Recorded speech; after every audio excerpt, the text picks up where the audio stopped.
यदा संहरते चायं कूर्मोऽङ्गानीव सर्वशः इन्द्रियाणीन्द्रियार्थेभ्यः तस्य प्रज्ञा प्रतिष्ठिता।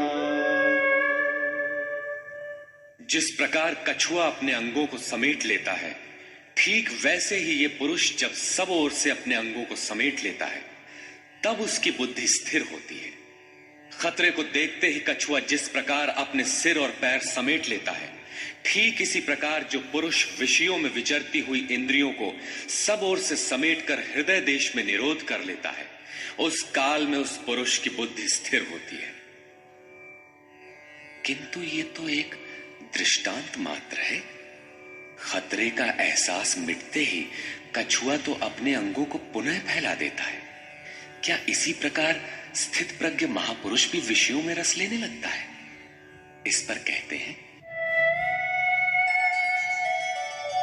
विषया विनिवर्तन्ते निराहारस्य देहिनः रसवर्जं रसोऽप्यस्य परं दृष्ट्वा निवर्तते। इंद्रियों द्वारा विषयों को न ग्रहण करने वाले पुरुषों के विषय तो निवृत्त हो जाते हैं, क्योंकि वे ग्रहण ही नहीं करते, किंतु उनका राग नहीं निवृत्त होता, आसक्ति लगी रहती है। संपूर्ण इंद्रियों को विषयों से समेटने वाले निष्काम कर्मी का राग भी परम दृष्टवा, परम तत्व परमात्मा का साक्षात्कार करके निवृत्त हो जाता है। महापुरुष कछुए की तरह अपनी इंद्रियों को विषयों में नहीं फैलाता। एक बार जब इंद्रियां सिमट गईं तो संस्कार ही मिट जाते हैं, पुनः वे नहीं निकलते। निष्काम कर्मयोग के आचरण द्वारा परमात्मा के प्रत्यक्ष दर्शन के साथ उस पुरुष का विषयों से राग भी निवृत्त हो जाता है। प्रायः चिंतन पथ में हठ करते हैं। हठ से इंद्रियों को रोककर वे विषय से तो निवृत्त हो जाते हैं, किंतु मन में उनका चिंतन राग लगा रहता है। ये आसक्ति परम दृष्टवा परमात्मा का साक्षात्कार करने के बाद ही निवृत्त होती है, इसके पूर्व नहीं। पूज्य महाराज जी इस संबंध में अपनी एक घटना बताया करते थे। गृह त्याग से पूर्व उन्हें 3 बार आकाशवाणियां हुई थी।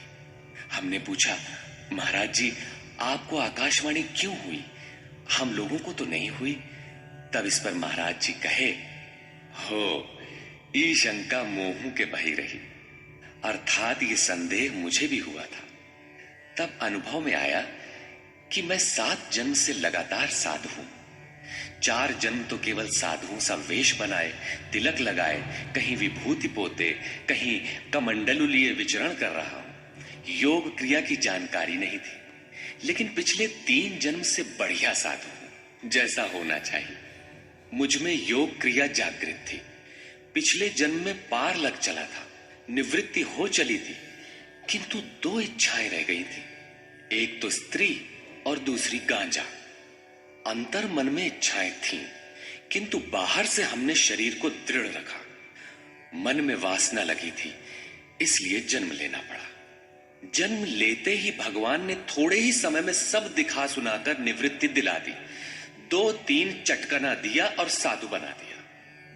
ठीक यही बात श्री कृष्ण कहते हैं कि इंद्रियों द्वारा विषयों को न ग्रहण करने वाले पुरुष के भी विषय तो निवृत्त हो जाते हैं, किंतु साधना द्वारा परम पुरुष परमात्मा का साक्षात्कार कर लेने पर वो विषयों के राग से भी निवृत्त हो जाता है।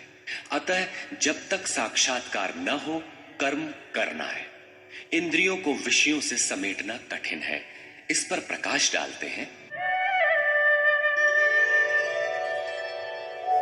यततो ह्यपि कौन्तेय पुरुषस्य विपश्चितः इंद्रियाणि प्रमाथीनि हरन्ति प्रसभं मनः। कौन्तेय, प्रयत्न करने वाले मेधावी पुरुष की प्रमथनशील इंद्रियां उसके मन को बलात् हर लेती हैं, विचलित कर देती हैं।